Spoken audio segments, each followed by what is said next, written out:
In a palace where emotions are forbidden, Princess Naira secretly studies ancient Earth stories of compassion.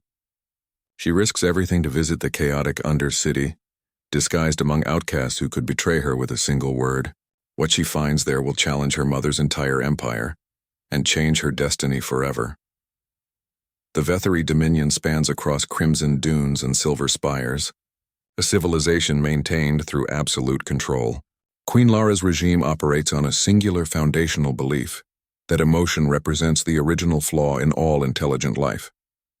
Every architectural curve, every synchronized movement of citizens reinforces this doctrine of emotional suppression as necessary for societal perfection. Within the heart of this ordered world stands the royal palace. Its corridors feature gravity-defying fountains that hum with precisely calibrated light patterns, each droplet following mathematical perfection. Court attendants move through these halls with rehearsed precision, their faces neutral masks that reveal nothing. The air itself feels still, filtered and recycled to eliminate any organic scent that might trigger memory or feeling.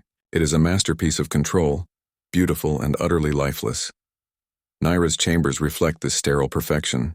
Her bed adjusts automatically to optimal sleeping conditions.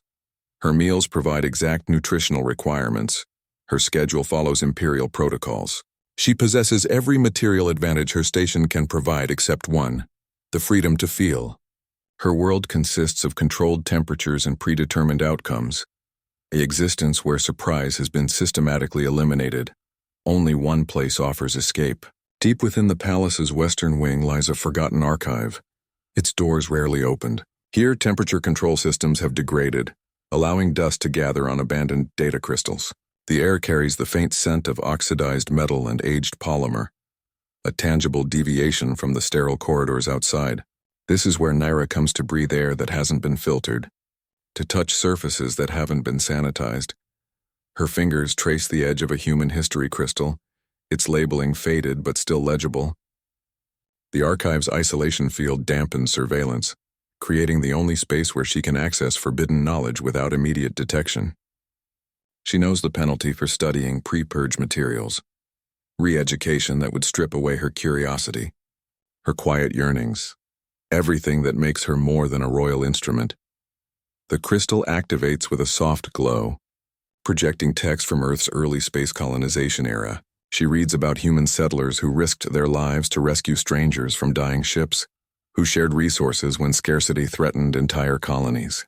These accounts describe actions driven not by logic or protocol, but by something the Dominion has labeled a weakness. For the first time, Naira understands that her emptiness isn't personal failure but systemic design. The palace provides everything except what these ancient humans valued most: genuine connection.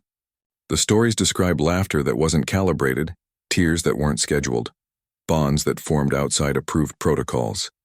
This realization solidifies into purpose. If human history holds examples of strength through emotion rather than despite it, she must find living proof.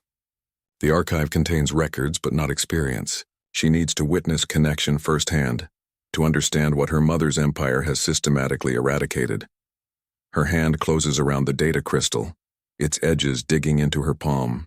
This small act of preservation, hiding contraband knowledge in her sleeve, marks her first tangible step toward rebellion. The risk is immense, but the alternative is accepting that her life will forever be measured in controlled light and silent corridors. She must venture beyond the palace to find what she cannot find within it. A world where feeling isn't forbidden. The world shifts from gleaming silver to bioluminescent chaos as Naira descends into the Undercity. The air changes first, no longer filtered and scentless but thick with cooking oils, ozone from faulty wiring, and the musky scent of crowded bodies. Light comes not from calculated sources but from glowing fungi cultivated in cracks, makeshift lanterns, and neon signs advertising services in 5 different languages. She sheds her royal garments in a maintenance alcove, the fine fabric replaced by rough-spun workers' clothes stolen from a laundry drone.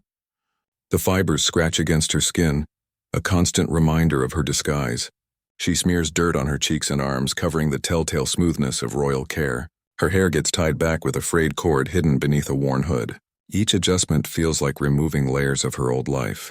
Every shadow holds potential danger.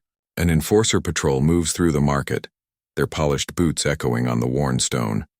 Naira presses against a stall selling fried protein sticks, her heart beating hard enough to feel in her throat. The vendors know to look down when enforcers pass. Eye contact invites inspection. She mimics their lowered gaze, studying the cracks in the pavement until the black uniforms move past. The market assaults her senses in ways the palace never allowed. A food vendor shouts prices over the sizzle of his grill. A group of mechanics argue over a faulty converter, their hands black with grease. Children weave through the crowd playing a game with glowing marbles. The chaos should feel threatening, but to Naira it feels alive. This is what her mother's laws call impurity. The uncontrolled, the unmeasured, the genuinely human. She knows the stakes. Royal decrees display throughout the city warn that violating purity laws means mandatory re-education. The punishment isn't just for her. Anyone caught aiding her would face the same fate. Her presence here endangers every person she passes, every vendor she glimpses, yet she moves deeper into the crowd, drawn by the very disorder her upbringing taught her to avoid. Her goal isn't just observation anymore. She needs to touch this world, to experience the lack of protocol she read about in those forbidden texts. Her fingers brush against a fabric stall, feeling textures rougher than any in the palace. She smells spices that make her eyes water. She hears laughter that isn't measured for appropriateness. Each sensation files away as evidence against her mother's philosophy. She moves toward the mechanical district, where geothermal vents heat corroded metal structures. Her destination requires a specific item, a neural disruptor component stolen from palace security. Only one shop handles such dangerous technology, run by a human mechanic known for his unconventional methods. The component serves as both her excuse for visiting and her test of his loyalty. The shop sits wedged between two larger structures, its sign barely legible. Rust streaks the doorframe where moisture condenses from the geothermal vents.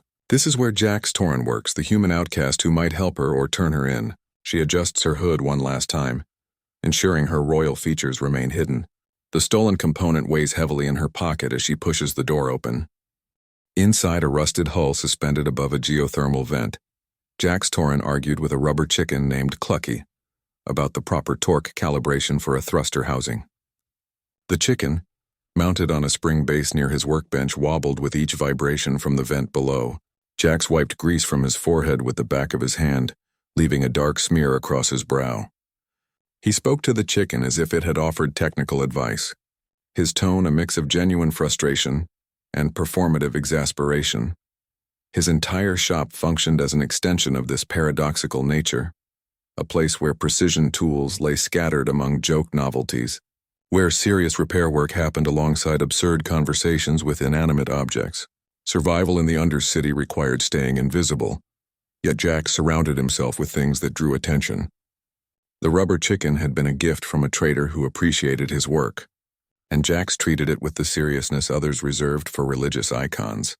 The space reflected a life built from salvaged parts and stubborn persistence. Geothermal piping ran along the ceiling, providing both heat and power. Shelves held carefully sorted components next to personal items. A worn photograph of a human settlement on Europa, a child's drawing of a starship, a set of ceramic mugs, each with different chips and cracks. Every object told a story of preservation against odds, of holding on to fragments of identity in a world that demanded conformity.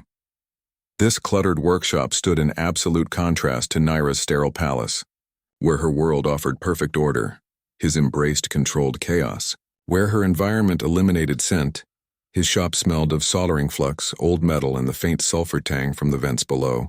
His survival depended on making himself useful enough to tolerate, yet strange enough to avoid close inspection. Jax's human origins marked him as permanently other in the Dominion. His people had been scattered after the assimilation of the outer colonies, their settlements dismantled or absorbed. Europa remained a closed memory, a place he could never return to but couldn't forget. He maintained certain human traditions, brewing tea from smuggled leaves, celebrating ancient holidays alone, telling himself jokes that no one else would understand. These small acts of cultural preservation were his quiet rebellion. The rubber chicken served as both companion and camouflage. Enforcers who inspected his shop saw only an eccentric mechanic, not a man haunted by exile. They documented his strange habits and moved on, considering him harmless rather than dangerous. This calculated perception allowed him to operate in the gray spaces of the Undercity, repairing forbidden technology for clients who needed discretion. He adjusted the chicken's position on the spring base, his fingers gentle despite their grease stains. The gesture revealed his loneliness more than any confession could. In a civilization that punished emotional connection, he had created a relationship with a toy because even simulated companionship felt better than none. This vulnerability would become his greatest strength when tested. The shop door creaked open without warning, interrupting his one-sided conversation. A figure stood silhouetted against the market's bioluminescent glow, features hidden beneath a hooded cloak. Jax's hand moved instinctively toward a hidden weapon, his posture shifting from relaxed to alert in one seamless motion. The rubber chicken continued to wobble on its spring, its painted eyes staring blankly at the stranger who had just crossed the threshold. For a moment, neither moved. Then the figure stepped fully inside, letting the door swing shut behind them. The sounds of the market faded, replaced by the hum of geothermal energy and the soft squeak of the chicken's spring. Jax studied the visitor, noting the two clean hands beneath the rough spun sleeves, the posture that suggested training rather than labor. His survival instincts warred with his curiosity as he prepared to greet his unexpected customer. The door closed with a soft click, sealing them in the humid space filled with the scent of oil and ozone. Naira kept her hood drawn low, but her hands betrayed her as she extended the broken component. Her fingers remained clean beneath the disguise, their nails perfectly shaped, their skin unmarked by labor. She held the object carefully, as if presenting an offering rather than requesting a service. Jax took the component without touching her fingers, his own hands rough with calluses and grease. He turned it over once, then again, his expression shifting from professional assessment to genuine alarm. The object was a synaptic disruptor core, specifically the type used in Royal Guard neutralization rods. Its possession carried an automatic re-education sentence. Manufacturing or repairing one meant orbital imprisonment. His eyes lifted from the component to study her face beneath the hood. He noted the careful way she held herself, the straightness of her spine that spoke of training rather than labor. She watched him with an intensity that felt neither fearful nor aggressive, but analytical. This was her test, and they both understood the stakes. He set the component on his workbench beside a half-disassembled thruster.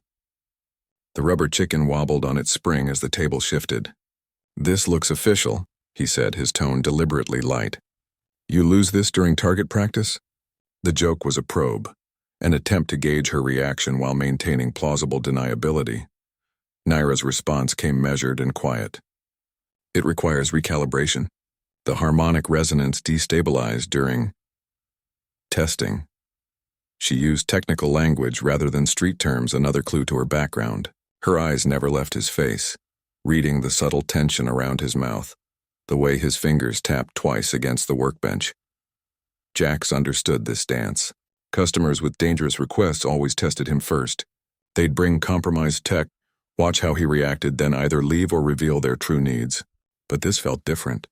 The woman's disguise was good, but her mannerism screamed palace training, yet she'd come to the Undercity instead of using royal technicians. That contradiction intrigued him more than the component itself. He picked up the disruptor core again, running his thumb along the fractured emitter node. "This isn't just broken. It's been overloaded. Someone tried to push it beyond design parameters." His eyes met hers. That takes either desperation or incredible arrogance. For the first time, her composure flickered. A slight inhalation, a tightening around her eyes. She recognized his insight as genuine. "The parameters require expanding," she said softly. Existing limits proved insufficient. Jax looked from the forbidden technology to this mysterious woman, then around his shop filled with human artifacts that marked him as an outsider. He saw not just a customer, but someone else operating outside approved channels, someone else hiding in plain sight. The decision formed not from greed or fear, but from recognition. He nodded once, placing the component carefully in a diagnostic cradle. "I'll need to bypass the safety protocols. That'll take custom parts." His acceptance carried no price quote, no questions about why she needed a weapon that could disable neural functions. The unspoken agreement hung between them. He would help, and she would not ask about the risks he took. The rubber chicken wobbled on its spring as he reached for his tools. Naira's shoulders relaxed almost imperceptibly. The first genuine physical response she'd shown. The transaction was complete, but something more significant had begun. A partnership forged in mutual recognition of exile, however different their origins. From his pocket she produced not payment but something far more revealing. Naira reached into the hidden fold of her cloak, her fingers closing around smooth, warm skin. She drew out a single fruit that glowed with its own soft light, illuminating the space between them. The centrillion sun peach pulsed with a gentle golden luminescence, its surface flawless and warm to the touch.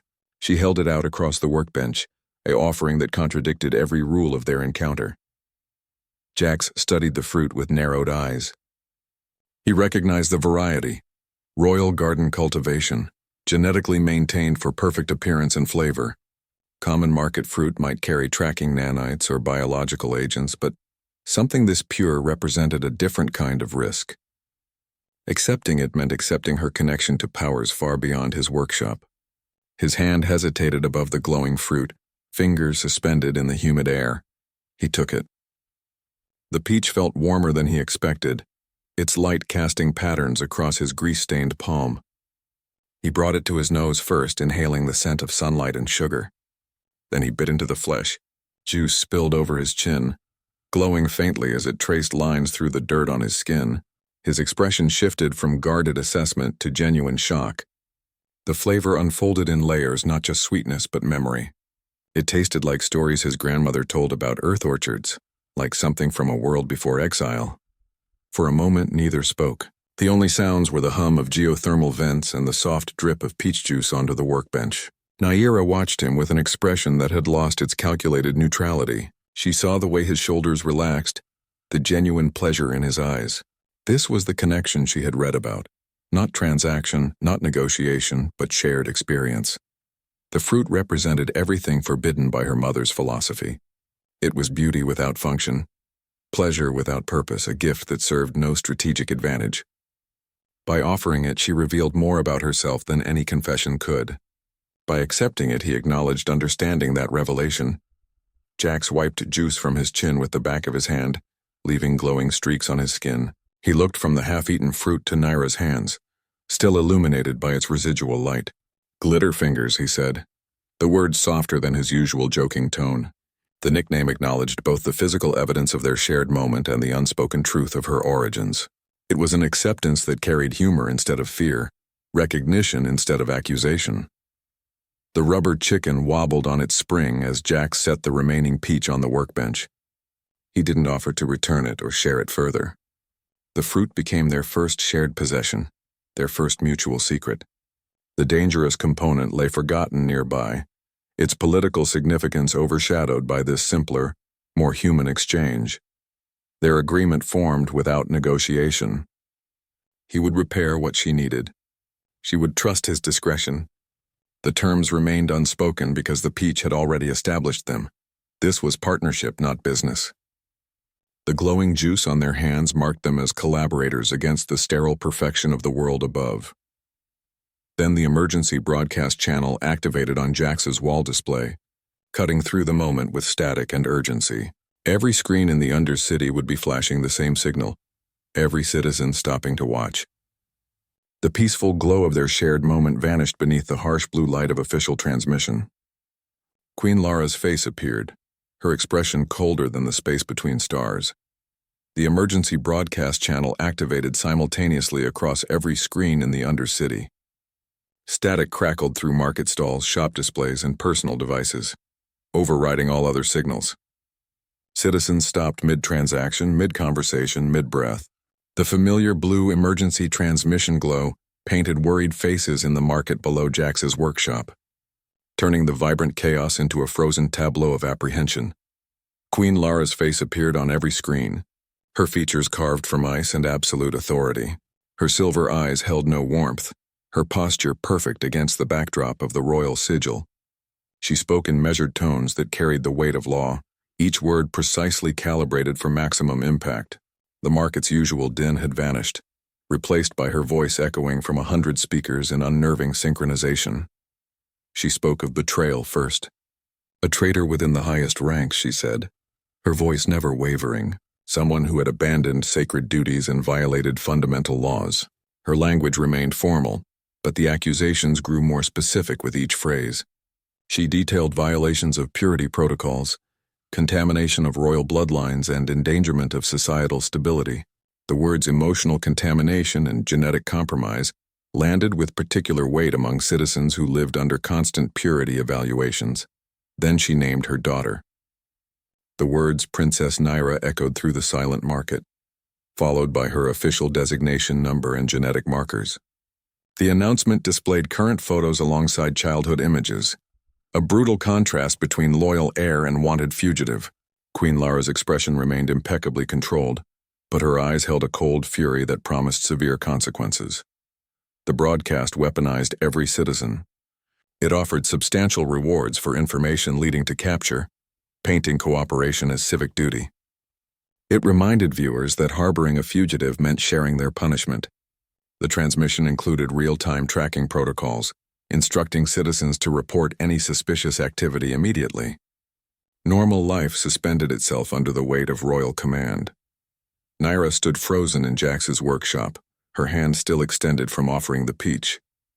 The glow of the fruit seemed faint and foolish against the harsh blue light of the screens. Jax moved first, killing the display with a sharp gesture. The sudden silence felt heavier than the broadcast.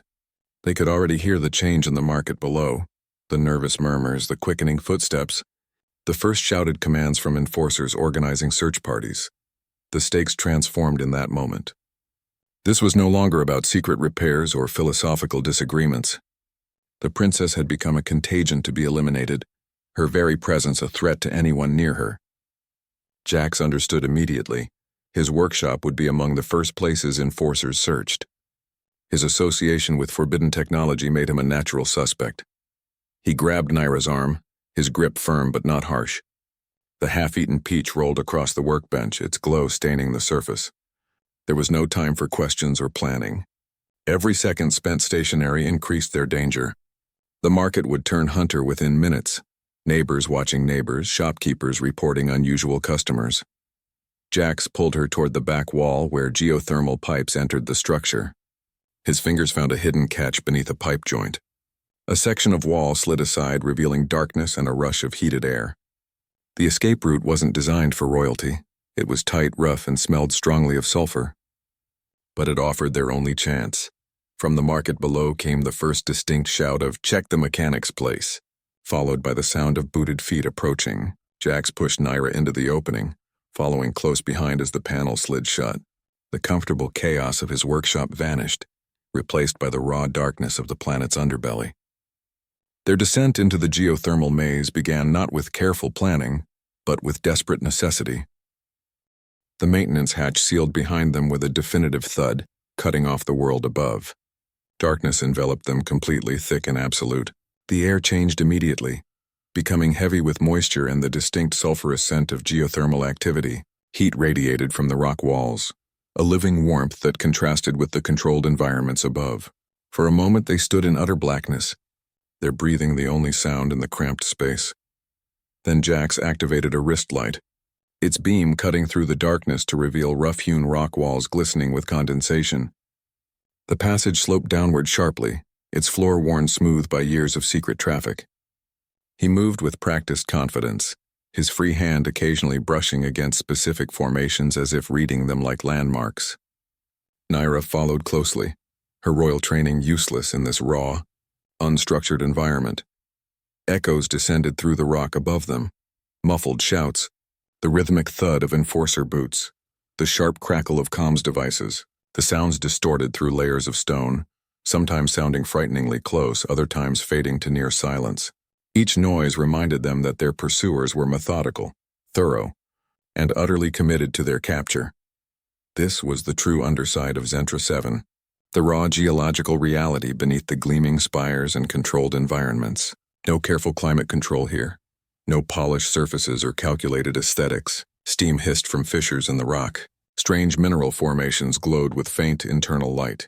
The path branched constantly, a natural labyrinth shaped by volcanic activity and barely modified by crude mining operations. Jax's knowledge became their only advantage. He chose turns without hesitation, sometimes leading them through narrow cracks that scraped against their clothing, other times descending metal ladders bolted precariously to rock faces. He knew which formations were stable, which steam vents were safe to pass, which passages led to dead ends or dangerous drop-offs. This expertise clearly came from extensive personal experience rather than studied maps. The threat remained constant. Re-education wasn't imprisonment, it was eradication of self. The process stripped away memories, preferences, and personality, replacing them with compliant patterns. For Naira, it would mean losing everything that drove her to seek connection. For Jax, it would erase the human identity he'd struggled to maintain. This understanding forged their partnership into something more urgent than mutual convenience. Their progress became a series of small tests. A loose rock nearly turned under Naira's foot before Jax caught her arm. A sudden steam vent forced them to press against hot rock until it subsided. Each challenge required quick decisions and absolute trust. They communicated through gestures and shared glances in the dim light, developing a silent language of survival. After what felt like hours of descent, the character of the tunnels changed. The natural rock gave way to reinforced walls, the air smelling less of sulfur and more of antiseptic solutions. Faint light appeared ahead, neither geothermal nor electric, but the soft glow of bioluminescent fungi cultivated in patterns. They had reached a populated level of the Undercity, one that operated with its own rules and protections. Jax paused at an intersection, listening carefully. The enforcer sounds had faded completely, replaced by a distant hum of machinery and the faint echo of dripping water. He looked at Naira, his face illuminated by the wrist light's upward cast. "We need medical help," he said quietly, nodding toward her arm where a deep scrape from the rock wall still bled. "But the only doctor here charges in secrets." They moved toward the light, their steps more cautious now. The tunnel opened into a wider corridor with primitive lighting, glowing moss arranged in ceiling patterns. Doors appeared at intervals, some marked with symbols, others blank. At the far end, a three-eyed silhouette moved behind a frosted glass panel, its shape distorted but unmistakable. This was Doc Grizzik's clinic, a place where medical care came with dangerous bargains. The door hissed open before they reached it, revealing an interior that smelled strongly of sterilizing agents and unfamiliar herbs. The three-eyed doctor stood waiting, his middle eye slowly blinking vertically while the other two remained fixed on them. He held a scanner that glowed faintly in the dim corridor light. "Royal blood," he said, his voice rasping like stone on stone. "That complicates the price." Doc Grizzik's clinic smelled of harsh sterilizers and unknown herbs, a combination that stung the eyes and clouded the air. The three-eyed being motioned them inside with a slow gesture, his middle eye blinking vertically while the other two remained fixed on Naira's bleeding arm. He didn't offer a medical birth or standard care protocols. Instead, he produced a scanner that glowed with pale blue light, passing it over the injury without touching her. The device emitted a low chime. Grizzik's face tightened, all three eyes narrowing slightly. "Royal cellular structure," he rasped, the words scraping like stone on stone. "Standard medications would trigger metabolic rejection. The healing requires tailored biogens." He lowered the scanner, his gaze shifting from patient to commodity. "You bring palace problems to my door." Naira's injury went deeper than appearance suggested. The rock scrape had exposed tissue that glowed faintly with golden biological light, a characteristic of royal lineage. Normal regeneration protocols couldn't handle her unique cellular structure. Without proper treatment, the wound wouldn't just fail to heal. It would attract biological scanners like a beacon. Grizzik saw the situation clearly. Treating her meant risking his entire operation. Enforcers would detect specialized biogen usage if they scanned his supplies. Her presence endangered everyone in his medical network. Yet he also recognized opportunity. Royal patients represented access to resources and information far beyond normal undercity transactions. His price reflected this dual reality. "Credits won't cover this risk," he stated, putting away the scanner. "I need something that justifies endangering my practice." He studied Naira with clinical detachment. "Your neural patterns carry high-grade residue from palace training. Battle strategies, security protocols, access codes. I want one memory sequence, fully extracted and contained." The demand was more personal than any financial cost. Memory extraction wasn't like recalling events. It involved physically removing neural pathways, erasing a specific moment forever. The process carried risks of collateral damage to adjacent memories. Gryzik wanted not just information but a piece of her identity. Jack stepped forward before Naira could respond. "Do it," he said, his voice firm. "Take whatever you need." He understood the implications but prioritized her immediate survival.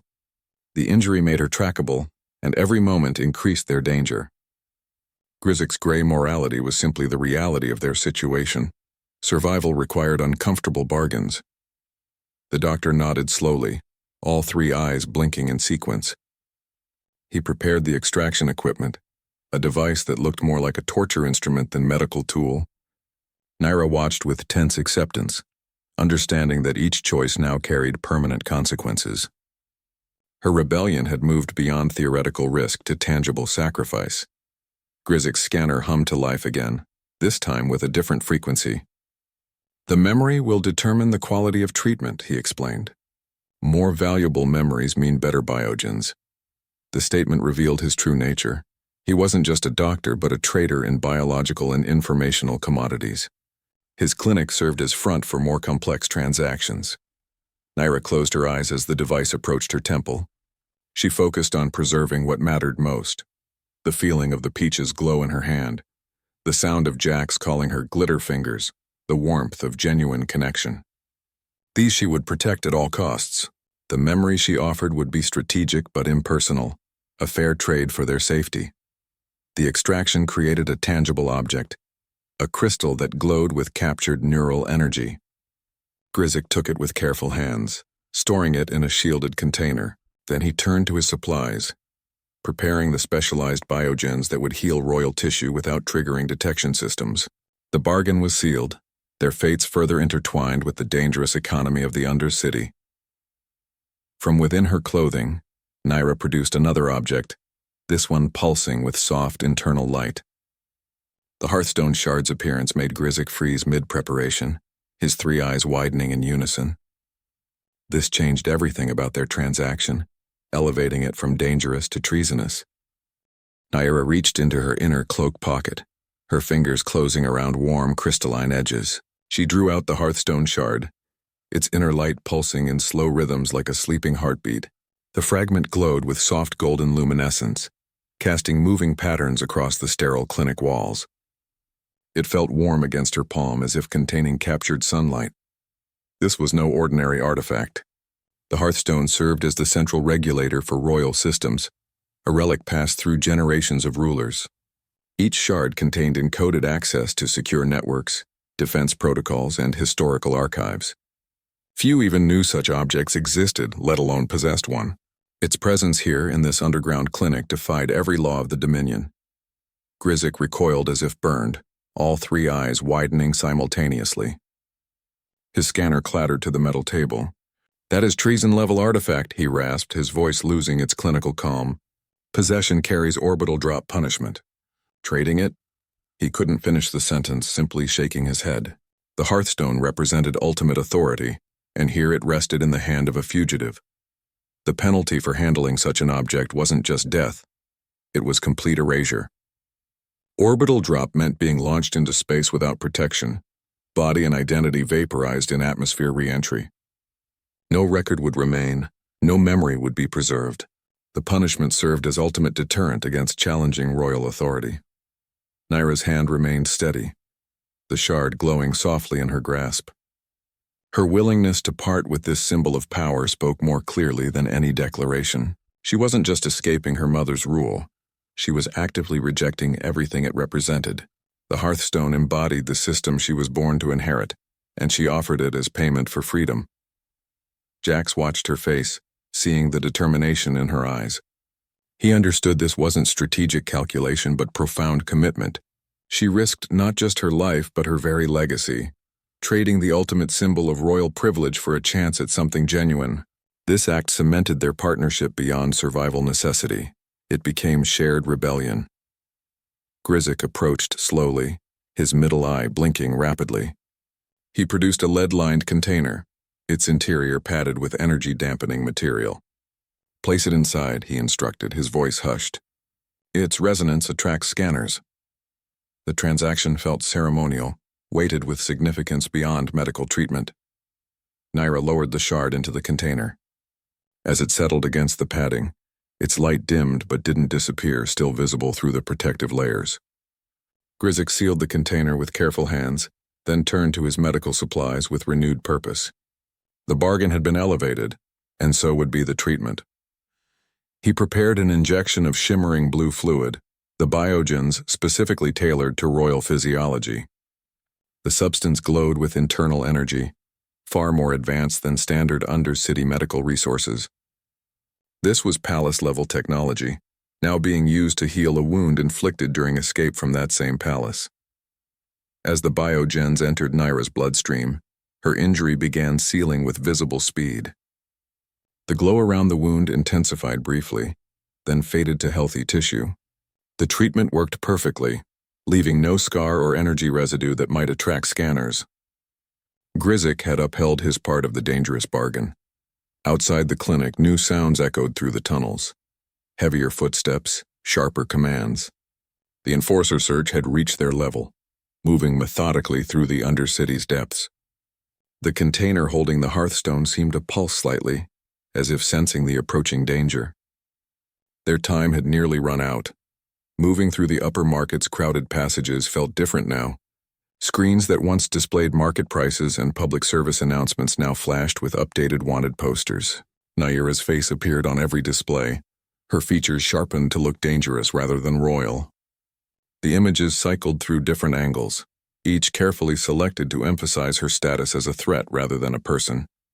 Below the photos scrolled text listing her crimes in stark formal language.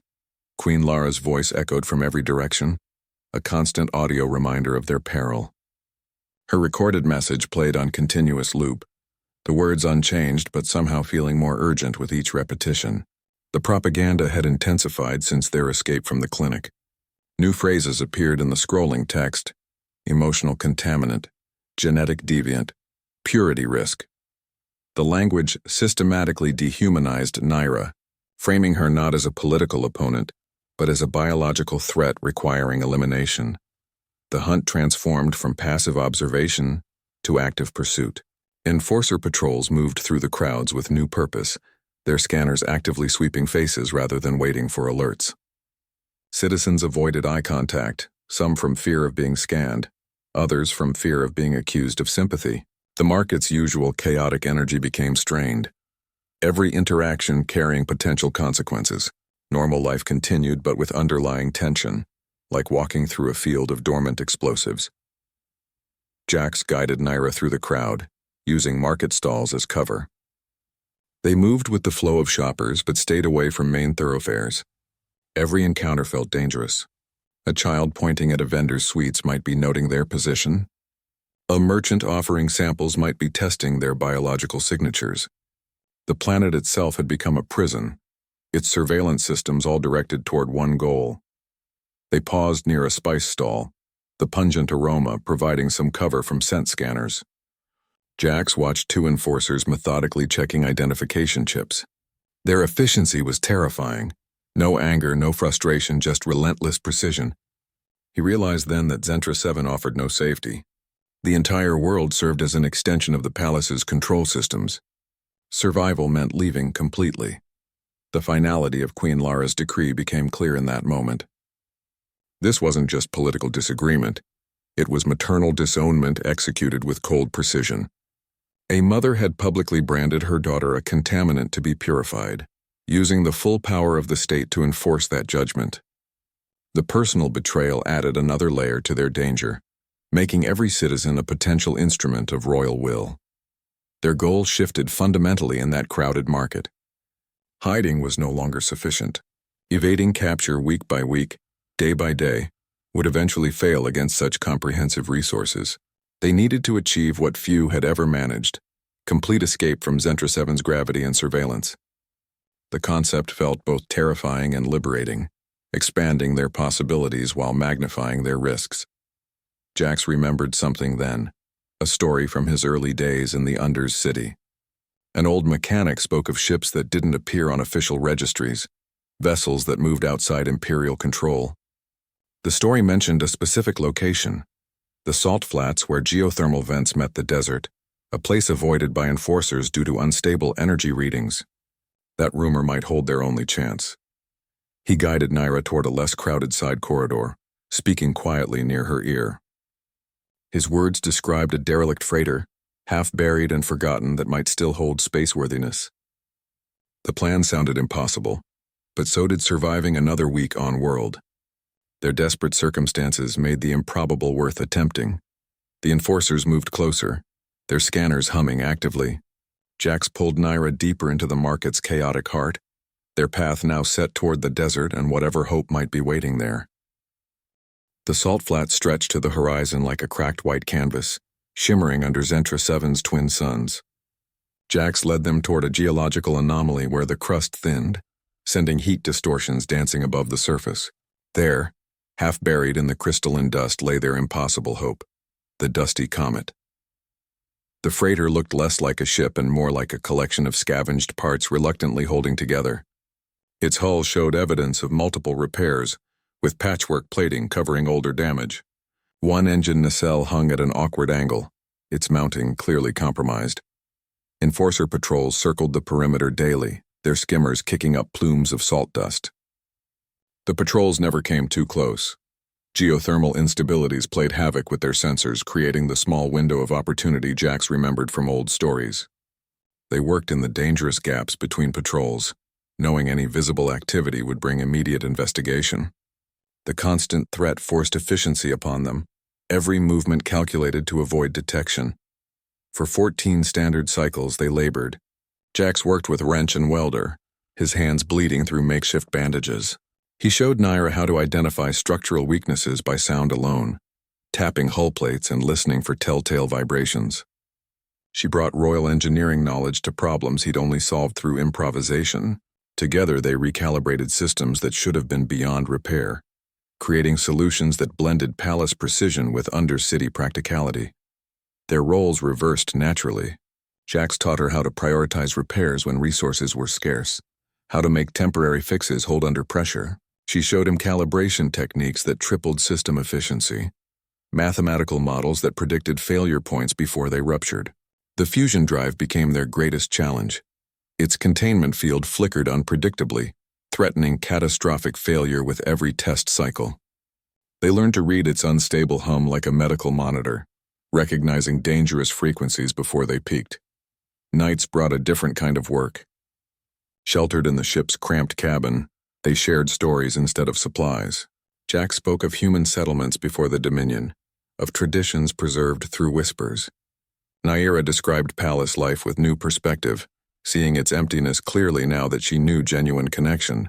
These conversations built something more vital than spacecraft repairs. They built understanding that went beyond survival necessity. The moment arrived without ceremony. Jax initiated the startup sequence while Naira monitored the fusion drive's stability readings. The ship shuddered violently, salt dust raining from its hull. Warning lights flashed across the control panel as the drive's frequency oscillated toward critical. For 3 long seconds everything seemed poised to fail. Then the harmonic stabilized, the shuddering ceased, and the engine settled into a steady, powerful thrum. The dusty comet lived again. Their celebration was silent but profound. A shared look across the control console, a slight smile that acknowledged both achievement and relief. The battered freighter represented more than transportation. It embodied their partnership's unlikely success. They had taken discarded parts and forgotten knowledge and built freedom from them. Space unfolded before them through the main viewport, black and endless.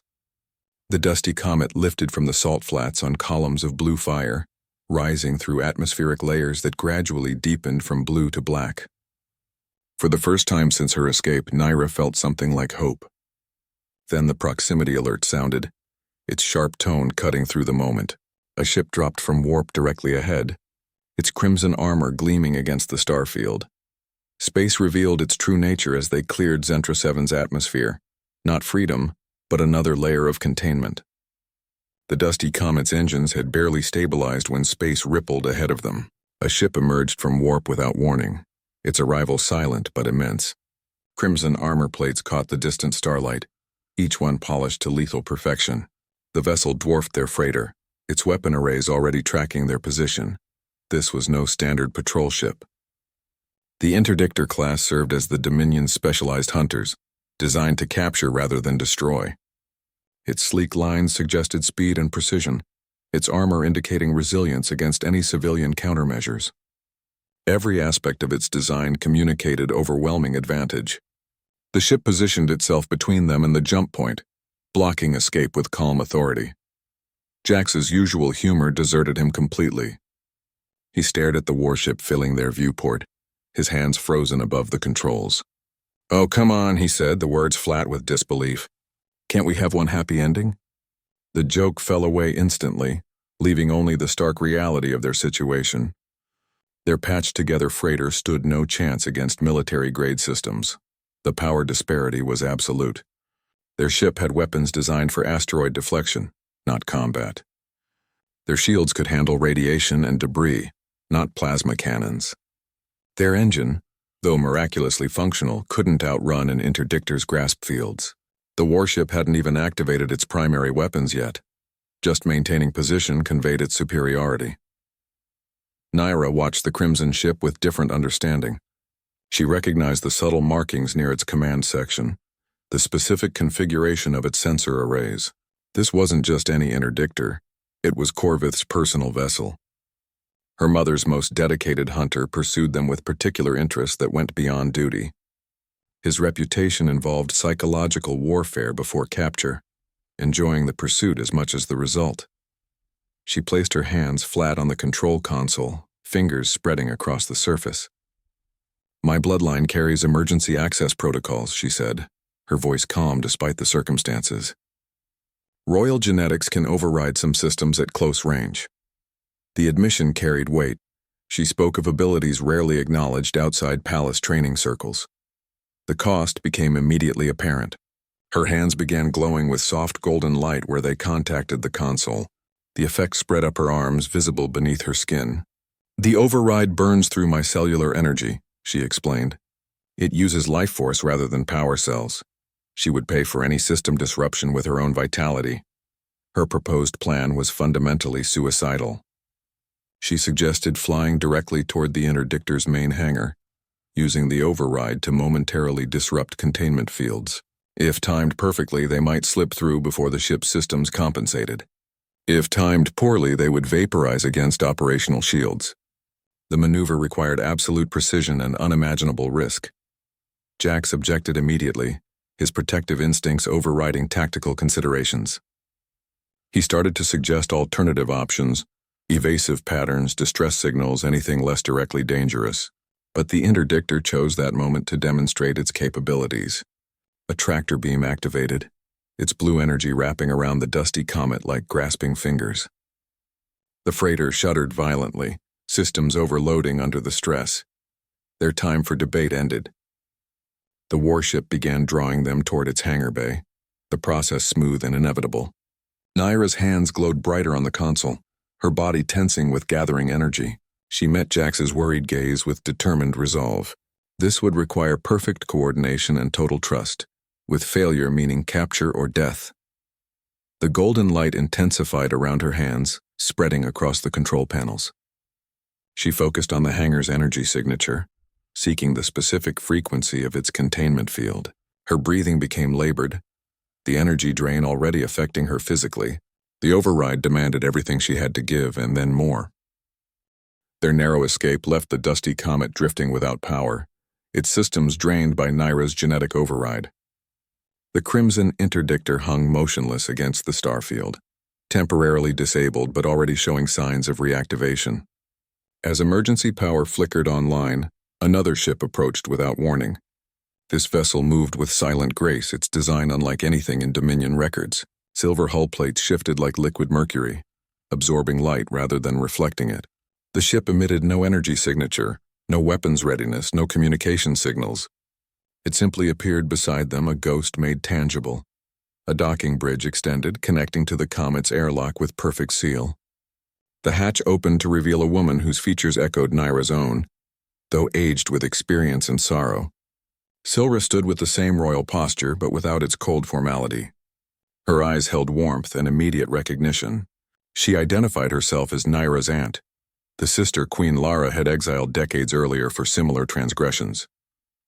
Her presence challenged everything Nyra had been taught about family history. Tension filled the airlock. Jax positioned himself protectively, his hand resting near a tool that could serve as weapon. Silra acknowledged his caution with a slight nod, making no move to approach. She understood their distrust, having lived with similar suspicions for years. Her offer of sanctuary came with no demands, only quiet assurance. She spoke of Alera, a colony hidden beyond the Veil Nebula where others like them had gathered. The revelation unfolded slowly. Silra explained that Alera was not some mythical paradise but a desperate community of exiles and dissenters. They survived through secrecy and mutual protection, always aware that discovery meant annihilation. The Dominion already suspected its existence, having intercepted vague signals and tracked missing ships to that sector. Sanctuary came with constant vigilance and the knowledge that safety remained provisional. Her personal history changed their understanding completely. Silra confessed she had loved a human engineer from Jupiter's colonies, a relationship that produced a daughter. Queen Lara discovered the child and ordered her taken for purity realignment. The loss destroyed Silra's loyalty to the Dominion and her sister. This was never just political conflict, it was a family tragedy, generations in the making, with Nyra representing the latest chapter. Nyra saw her own rebellion reflected in her aunt's story.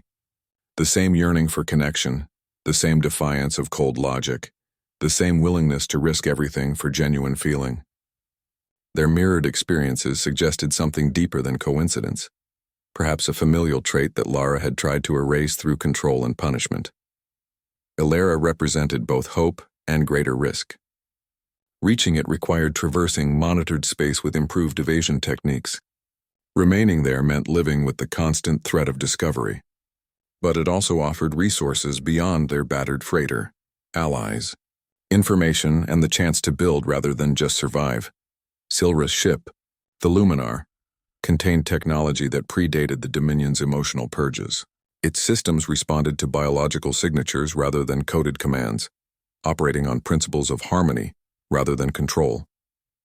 This alternative approach to technology suggested possibilities Nyra had never imagined. Civilization built around enhancement rather than suppression of emotion. The family secret reshaped their entire struggle. Queen Lara's crusade against emotion wasn't philosophical, it was deeply personal. She had lost her sister to human connection, then nearly lost her daughter to the same yearning. Her extreme policies represented fear rather than conviction, making her both villain and victim in this generational conflict. They transferred to the Luminar, leaving the dusty comet to drift as decoy. The silver ship moved with silent efficiency, its navigation systems already plotting course through the Veil Nebula's turbulent gases. New possibilities unfolded with each light year traveled, not just hiding but building, not just surviving but creating. Silra brought them to the intelligence center aboard the Luminar, where holographic displays showed Dominion fleet movements and strategic updates. She isolated one particular transmission, enhancing its encrypted layers until a schematic resolved into clarity. The design showed a massive ring structure with intricate energy conduits radiating from its center. This was the Silence Engine, the Council's ultimate weapon now reaching final deployment stage. Unlike conventional arms that targeted physical structures or populations, this machine operated on neurological frequencies. Its purpose was the systematic eradication of emotion across entire star systems. The engine represented the physical manifestation of Queen Lara's philosophy. Where her policies suppressed feeling through law and social conditioning, this device would enforce emotional silence through biological alteration. It emitted a frequency that dampened neural pathways associated with emotion, leaving populations technically alive but devoid of love, anger, joy, or grief. Civilizations would continue functioning with perfect efficiency and zero passion, becoming the logical endpoint of Dominion ideology. Silra explained the deployment schedule. The Council planned to activate the engine during the upcoming Ascension ceremony, when royal family members gathered to renew their genetic bonds to the throne. The event would provide maximum symbolic impact, while ensuring key bloodline holders were present for immediate enhancement. The engine's effects would then radiate outward across populated systems, creating irreversible neurological changes in billions of beings. Naira studied the schematics with growing recognition. The engine's frequency modulation matched certain protective systems in royal biology, the same systems that allowed her genetic override of Dominion technology. She realized her unique physiology might offer the only possible countermeasure. While the engine suppressed emotion in others, her bloodline could potentially generate a canceling frequency. The very genetics that made her a target also made her the weapon against this threat. The personal stakes became overwhelming. This machine embodied everything she had fled: the cold perfection, the denial of connection, the systematic removal of what made life meaningful. Destroying it meant confronting not just her mother's regime, but the core philosophy that had shaped her entire upbringing. Success would require returning to the heart of the empire she escaped, facing the family that disowned her, and risking complete emotional annihilation. Their plan formed with desperate urgency. They would infiltrate the Ascension ceremony using Naira's knowledge of security protocols. Jax would create distractions targeting the engine's support systems, while Naira approached the main mechanism. Their goal was not just disruption but total destruction, shattering the device beyond repair before its activation sequence completed. The timeline allowed no margin for error. Once activated, the engine's effects would spread at light speed. The personal cost weighed heavily on Naira. Using her genetic abilities against the engine would require channeling immense emotional energy, not just feeling, but feeling with such intensity that it became tangible force. The process would drain her Shengming Li completely, possibly permanently. She accepted this risk, understanding that some prices were worth paying, that some freedoms required ultimate sacrifice.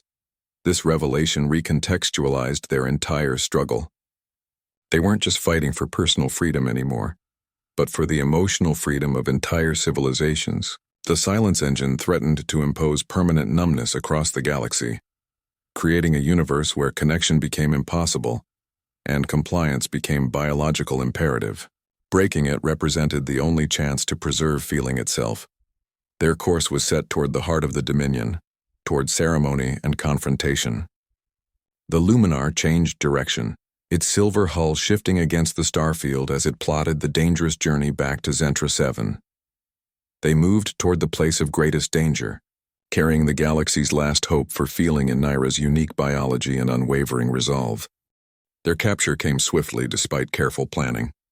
The ceremony hall's security systems detected their presence the moment they crossed the inner threshold.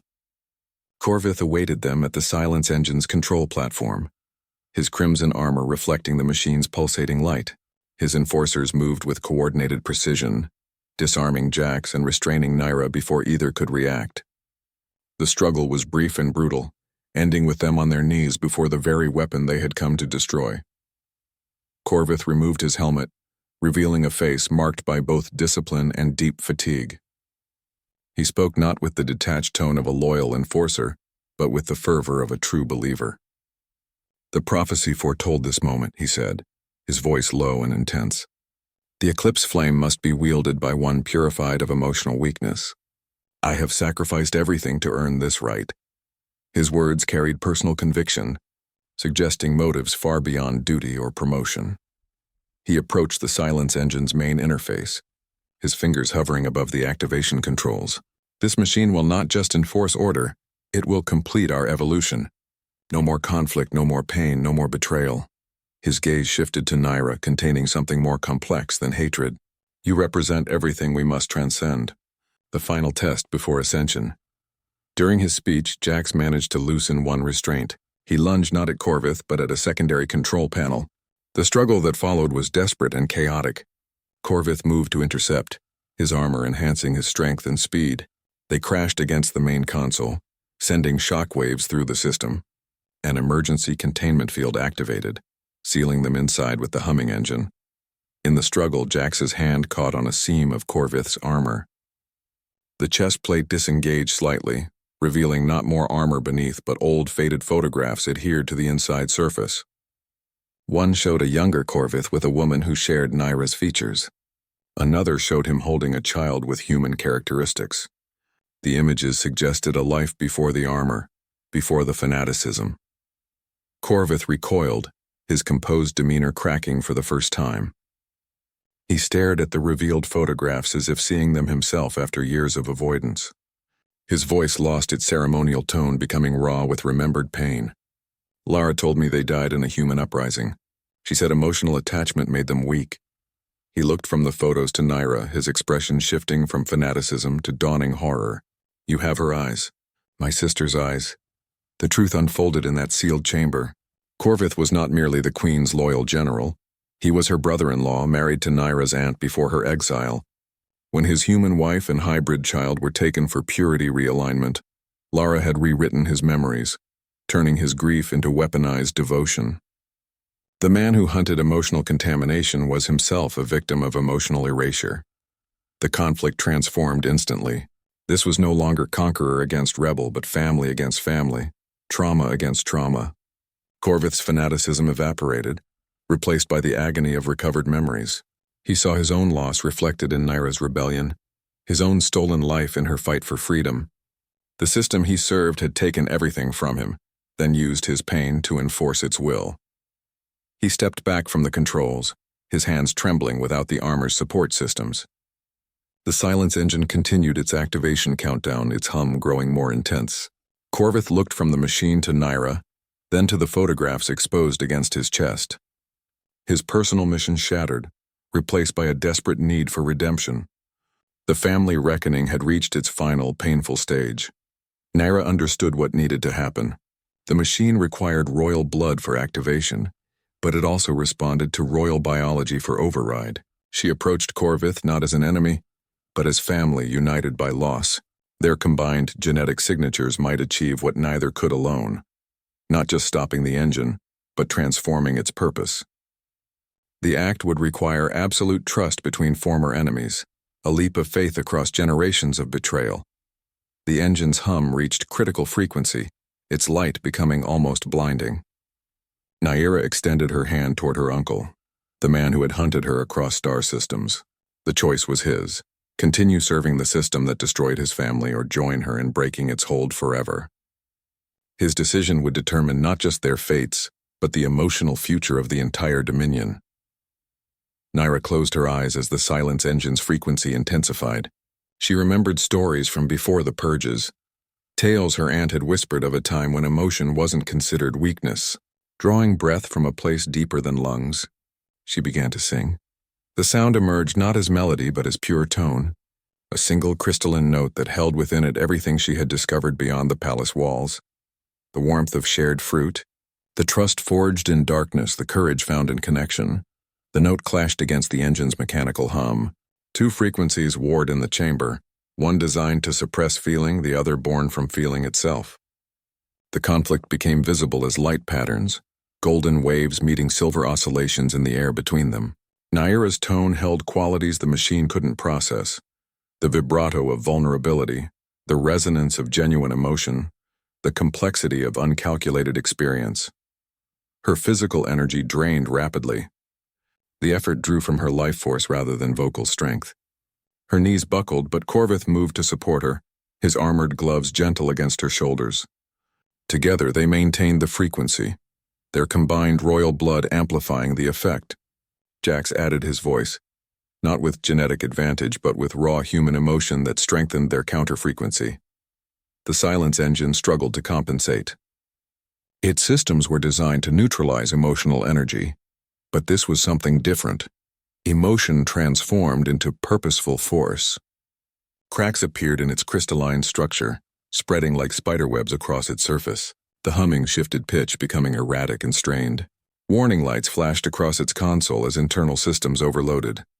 Naira poured everything into the note: memory of her mother's coldness, the ache of exile, the wonder of first friendship, the terror of pursuit, the warmth of the peach's glow. Each emotion refined the tone, sharpening it into a weapon more precise than any blade. The sound became tangible, visible as shimmering air that pushed against the machine's physical form. The engine's central crystal shattered first. The fracture sent shockwaves through the entire structure, disrupting energy channels and overloading conduits. Secondary explosions followed in sequence, each one breaking another component of the suppression system. The humming ceased abruptly, replaced by the sound of falling debris and discharging energy. Across the Dominion, the effects were immediate and profound. On Zentra 7, a shopkeeper suddenly remembered her daughter's laughter and wept. On mining colonies, workers felt renewed anger at unfair conditions.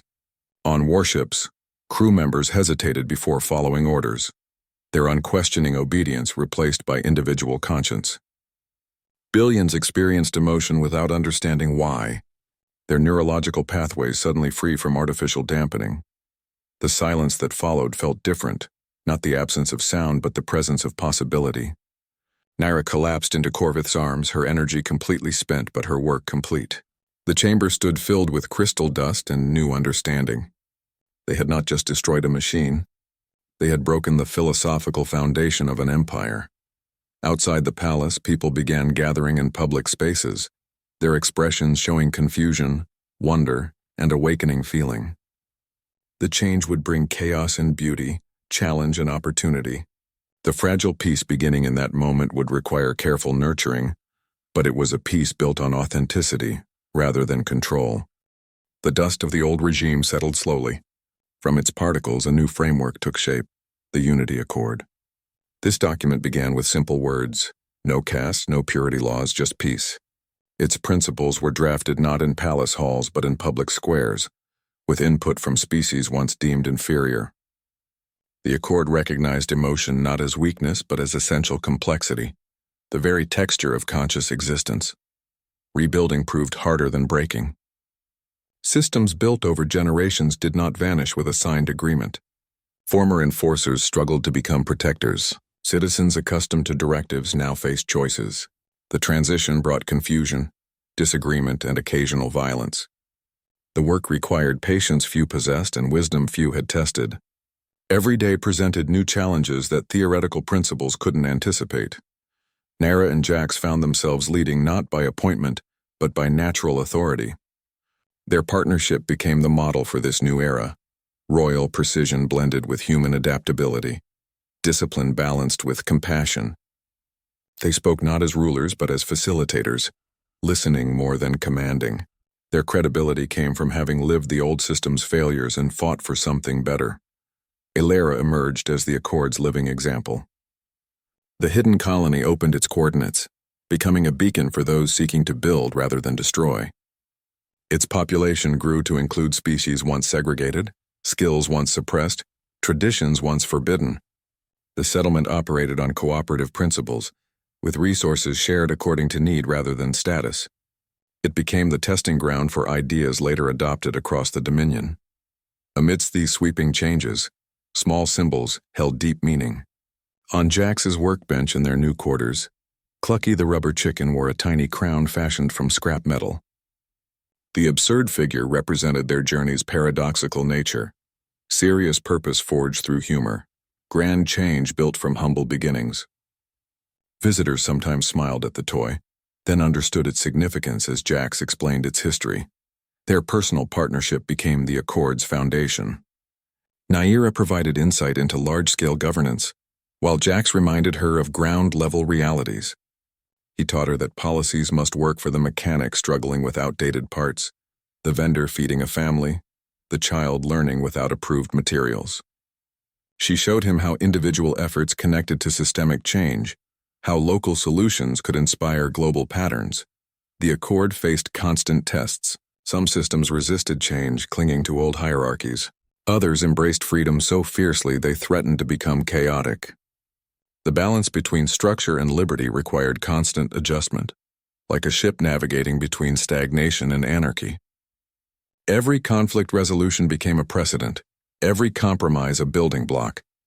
This new government recognized that unity didn't mean uniformity. Differences in species, culture, and perspective became strengths rather than threats. Disagreement was channeled into dialogue, conflict into creative solutions. The system built mechanisms for constant evolution, recognizing that perfect solutions didn't exist, only better ones waiting to be discovered. The work would continue for generations, but the direction was set. A civilization that had valued control above all else now embraced the messy, unpredictable, beautiful process of genuine cooperation. The Accord wasn't a destination, but a commitment to ongoing effort, a promise to keep trying despite inevitable setbacks. On a hillside overlooking Alera's growing settlement, two figures sat watching twin suns descend toward the horizon. The air carried the scent of evening blooms and distant industry. The piece they surveyed was fragile, imperfect, and entirely their own creation. It required constant care but offered rewards no controlled existence could match. The twin suns settled toward the horizon, their light softening across the hillside. Below them, the city of Alera spread like a living tapestry. Construction cranes moved against the skyline, not as invaders but as partners in growth. New structures rose beside old ruins, blending materials and styles from a dozen cultures. The air carried the scent of night-blooming flowers and the distant sounds of community. Children's laughter, tools shaping metal, music from an open window. This was a city built not on certainty but on hope. Naira and Jack sat on a weathered bench carved from local stone. Between them, Clucky the rubber chicken perched precariously on the armrest, his tiny crown catching the fading light. They watched the sunset in comfortable silence, their shoulders touching lightly. The piece felt fragile, like thin ice over deep water. They knew challenges waited. Disagreements between species, resource shortages, the constant threat of Dominion loyalists. The future remained uncertain, unpredictable, and entirely theirs to shape. They were no longer princess and outcast. Those titles had dissolved during their journey, replaced by something more meaningful. They were partners who had faced impossible odds and chosen each other repeatedly. Their bond was forged in geothermal tunnels and sealed with glowing fruit, tested against warships and solidified through shared sacrifice.